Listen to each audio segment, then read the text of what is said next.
Okay, shall we start? Okay, kita tengok kepada E yang pertama. E yang pertama adalah dalam bahasa Melayu kita ni belajar lah, mudah. Kita kena tahu dulu. Kenal pasti ruang dan peluang bagi menjalankan ISO. Saya letak sebagai belajar. Okey, dalam kotak biru ni yang penting tu. Yang ni pertama kali tuan-tuan dan puan-puan kena buat adalah dah boleh beli daripada sekarang lah. Boleh beli standard baru. Standard baru dah boleh beli. Boleh beli online pun ada, hard copy pun ada. Saya suka beli online. Nanti boleh share pada ramai-ramai kan. Nanti kalau beli online, macam kami dulu beli online, dia akan buat noted dekat nota kaki tu maksudnya ni adalah belong to contoh milik tanah saja. Kita tak boleh bagi pada orang lain lah. Dia tulis kat nota kaki tu. Kalau beli yang hard copy tak ada macam tu. Dia akan keluarkan dalam bentuk PDF, dia akan tulis yang ni dibeli oleh milik tanah dan ini adalah untuk milik tanah saja. Tapi dia PDF lah. Jadi kalau kita nak buat bengkel, nak kopi-kopi ayat, senang lah. Kita ada soft copy kan. Tapi dalam bahasa Inggeris saya beli dulu. Sekarang saya rasa dah ada bahasa Melayu. Mungkin boleh buat nak kemar, boleh lah. Tak mahal ni. Boleh lah beli dalam 3. Satu untuk pegawai jaga, pegang. Satu untuk kita jual audit. Nanti sebab kita akan guna benda tu banyak lah. Okey, yang kedua. Pengurusan tertinggi ni sangat penting dan saya pun happy TPP, TPA, pengarah pun ada. Jadi fahamlah apa yang nak kena buat. Pertama sekali, lepas ni dah boleh fikir lah. Dari segi budgeting tu memang kena allocate khas. Saya memang setiap tahun saya dah jumpa dengan pengarah, memang ini adalah certain amount yang mandatory kita kena allocate supaya untuk sustainability lah. Tak naklah tertinggal dan sebagainya. Jadi so far pengarah yang ada ni okey lah. Okey, lepas tu kita kena tengok juga, maksudnya bagi saya 3 orang tu, TPP, TPA dan pengarah, kena tengok status terkini SPK di institusi ni dah sampai stage mana. Apa gap dia, apa yang kurang sekarang ni. Jadi kena kenal pasti benda tu. Lepas tu barulah kita kena tahu skop kita. Skop tadi nak ambil keseluruhan ke ataupun nak ambil serta-serta je. Macam dulu, macam kami ni, bila dah dapat je ISO, datanglah macam-macam yang rombongan datang nak buat apa kita panggil lawatan benchmarking lah. Kami dapat itu dulu masa awal-awal kita dapat daripada UTM. Masa tu UTM pun nak buat. UTM datang dengan dia punya profesor dia datang macam mana nak buat bla bla bla, tanya-tanya. Sebab bila masa dia datang, dia akan tanya, okey, saya nak semak program landscape dan program elektrik. Boleh bagikan saya senarai nama pensyarah? Okey, kita akan bagi senarai nama yang daftar FRP. Jadi dia akan tik. Biasanya dia orang ni ada, orang kita selalu istilahkan dia ada golden hand. Dia akan tik pensyarah yang selalunya tak ada FRP ataupun FRP-nya masalah. Itu yang kita sakit sikit kan. Jadi untuk selamat semua kita pulunkan supaya lengkap lah. Tak naklah kita tak boleh pilih. Contoh kan, Puan Akmal punya FRP okey. Jadi Puan Akmal punya, saya boleh tak encik audit FRP saya? Tak boleh. Dia tak boleh pilih macam tu. Dia akan decide sendiri siapa dia nak pilih. Itu yang kadang-kadang menjadi satu mimpi ngeri untuk orang yang menguruskan kualiti lah. Sebab kita dah jaga dah semua prosedur, semua okey, tapi bila FRP ni adalah individu punya tanggungjawab kan, core business kita. Tapi kalau individu tu tak buat, tu sakit sikit lah untuk kita. Okey, lepas tu tadi dah kenal pasti skop. Contoh tadi kalau Rembau, kalau nak audit, nak buat skop untuk satu program saja pun boleh. Untuk buat duduk bagi saya dah dalam tu, buatlah untuk semua program kan. Program apa tu, fashion, dalam satu program tu buatlah dua-dua sekali, tak ada masalah. Tapi tadi saya share, kalau nak selamat kan, mana tahu dia rezeki kan ada program datang lagi kat situ kan. Nanti nak ubah skop, kalau nak senang, buat je nama sijil yang agak general lah. Nanti boleh bincang lah apa skop dia kan. Lepas tu latihan lah. Latihan ni lah saya rasa proses belajar. Ini benda-benda yang tuan-tuan dan perempuan kena flow lah, kena ikut supaya follow benda ni, tuan-tuan akan nampak lah. Yang kedua adalah rancang, kenal pasti. Okey, yang ni kena kenal pasti. Bila dah ramai tim kan, dah ada daripada Bukit Burang, dah sampai sikit. Kenal pasti berapa ramai yang nak terlibat untuk dia panggil terajuk utama lah dalam bahasa Melayunya. Dalam bahasa Inggerisnya kita panggil workforce yang pertama, yang awal-awal ni kan, yang awalin lah, yang kena gerak ni. Kena pilih yang betul-betul dia boleh, kalau nak pergi perang ni, orang-orang yang tak patah balik lah. Dia kalau nampak musuh dia tak lari lah, dia kena kekal kat situ. Jadi kena pilih lah orang-orang yang sesuai.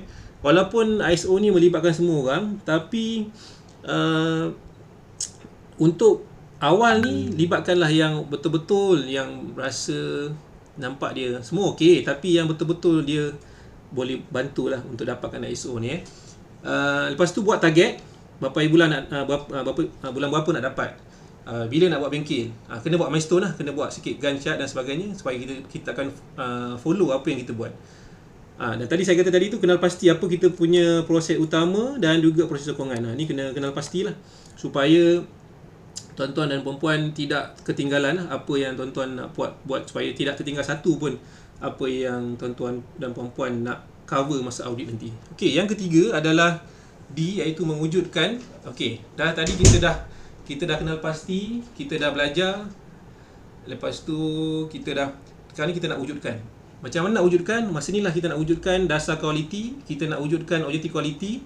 Pastikan objektif kualiti ni adalah benda yang boleh diukur. Kalau exam, okey, katalah contoh kita kata tidak berlaku kesilapan dalam pengeluaran slip perpiksaan. Contoh, kita betul kata tidak berlaku, ataupun berapa persen tak berlaku. Dia kena ada numbers. Dia sebaiknya ada figure lah untuk objektif ni. Janganlah kita buat yang benda yang kita nak measure pun susah. Dia biarlah dia yang boleh di measure lah, dan dia bukanlah proses kerja. Dan benda tu kalau proses kerja tu memang kita kena buat. Tapi ini adalah benda yang kita cabar kita punya diri untuk buat. Ini adalah proses objektif kualiti tu lah. Lepas tu manual dan prosedur, audit dalaman, wujudkan dan melatih jurau audit dalaman. Lepas tu kita kena buat KSP. Ini kena wujudkan dulu. Wujudkan dulu benda-benda ni dulu. Tim ni kena wujudkan dulu. Audit dalaman tadi dah saya dengar dah lantik dah ketua jurau audit. Lepas ni dah boleh lantik dah ada orang dah audit dalaman dan sebagainya. At least panggil lah juga beberapa orang untuk pergi kursus kalau dah pernah kursus, okey lah, kan. Seterusnya yang ni penting. Bila hari ni kata dah way forward nak buat 2015 punya SIRIM, jadi boleh terus kepada pelancaran. Nanti puan-puan pilih lah masa bila nak buat pelancaran. Buat virtual pun boleh. Tapi yang penting ada report lah. Nanti bila SIRIM datang, dia tanya bila you all buat pelancaran, boleh tengok laporan, ada gambar ke? Jadi buatlah pelancaran. Pelancaran ni kamu terangkan, nanti boleh terangkan. Kita akan buat latihan pemahaman kepada semua staf tentang ISO. Contoh macam hari ni, boleh lah jadikan sebagai laporan pendedahan kepada semua staf tentang ISO 2015. Okey. Lepas tu pelancaran tentang manual kualiti. Bagi tahu kita dah lancarkan, kita dah buat manual kualiti dan kita dah kuasakan bila. Bagi tahu masa dalam pelancaran tu. Dan masa yang sama bagi tahu juga kita dah ada tim jurau audit yang diketuai oleh siapa dan dah akan mula buat audit pada bila. Jadi masa pelancaran ni cerita benda-benda tu. Buatlah sedikit banner ke, banting ke untuk kalau tak ada, kalau buat online, buat je lah banner online kan. Jadi at least libatkan pelajar dan semua staff. Itu pun sebagai bukti yang untuk kita dah buat pelancaran. Okey, yang kelima, bila dah buat dah semua tu, ini adalah proses semakan. Semakan ni adalah masa ni lah audit dalaman dan tim dia kena semak semua prosedur yang dibuat. Dia kena audit dan auditi kena jawab lah prosedur-prosedur yang dibuat tu okey tak. Kalau ada perubahan, okey, lihat perubahan tu berkesan ke tak. Kalau tak berkesan, kita kena ubah balik. Jadi kalau dah berkesan, okey, kenapa berkesan, bagi tahulah apa kena. Kalau tak berkesan, apa corrective action dia. Lepas tu dia dipanggil penambahbaikan berterusan, pemulihan dokumen. Dokumen ni sentiasa dimurnikan lah. Bila ditegur masa audit, kena tegur dan sebagainya. Okey, yang ni yang terakhir yang tuan-tuan dan puan-puan kena lalui, iaitu akses untuk audit SIRIM. Maksudnya lepas kita dah siapkan dah semua kita buat, kita audit dalaman pun dah buat audit dalaman dan kita dah bincang dengan tim, kita kata okey, kita dah bersedia untuk audit SIRIM. Contohlah hari tu Puan Akmal dia bagi tahu saya milestone dia 2 November 2022 target nak audit kan. Jadi sekarang ni kita bulan 7 2021. Adalah more or less lebih daripada 6 bulan. Boleh, insya-Allah lah boleh. Kalau mula daripada sekarang dah buat, tak kerja, saya rasa tak ada memberi kekangan yang besar lah. Boleh lah untuk dapatkan hasrat tu kalau nak November 2022 tu. Kenapa memilih November 2022 tu saya tak pastilah. Mungkin tuan-tuan dan puan-puan dah ada sebab memilih tarikh tu. Tapi pastikan pilih tarikh tu bukan waktu-waktu yang sibuk lah. Tadi saya beritahu tu kan, pilih tarikh yang sesuai. Dan kalau kita tahu kita punya pengambilan ada twice a year, ambil pada bulan bila. Contoh nak masuk bulan 9, bulan November ni adakah sibuk tentang ada nak exam ke dan sebagainya. Nanti kena kenal pastilah benda tu Puan Akmal. Okey, lepas tu lepas dah daftar, kita check bagi kita punya bila ada audit, tengok apa yang teguran audit betulkan. Lepas tu buat management review. Dan last sekali, audit ni akan berlangsung setiap tahun. Adanya audit persijilan dan juga audit pemantauan. Ini adalah 6 formula endless yang saya bagi pada tuan-tuan dan puan-puan, flow untuk dapatkan SIRIM lah. Saya rasa apa yang saya share ni dah mencakupi keseluruhan apa yang nak kena dapat untuk dapat dalam SIRIM ni. Okay, ada soalan untuk formula endless ni? Ada yang tak faham ke? Masih ada bersama saya lagi ke tu? Masih. Ada lagi Masih okey.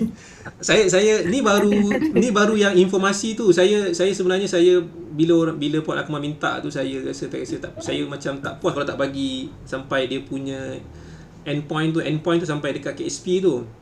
Jadi saya bagilah, saya touch sikit-sikit, saya tak go deep. Soalan nak go deep tak sempat ni. Jadi saya touch sebab ni pun dah berapa ni jam 11.30 dah kan. Okey. Jadi mungkin lepas ni kan ada Q&A session dan sebagainya, tapi saya akan cepatkan sedikit untuk task yang kedua, iaitu tentang FRP. Saya nak share sikit FRP macam mana yang kita orang buat lah. Boleh saya teruskan kan? Boleh. Okey. Teruskan. Sebelum saya teruskan, saya bagi sedikit refleksi lah untuk tuan-tuan dan perempuan. Ini adalah saya memang suka bagi kepada kita orang juga punya staff lah. Bila baca refleksi ni, kadang-kadang dia memaniskan jiwa kadang-kadang penat kan.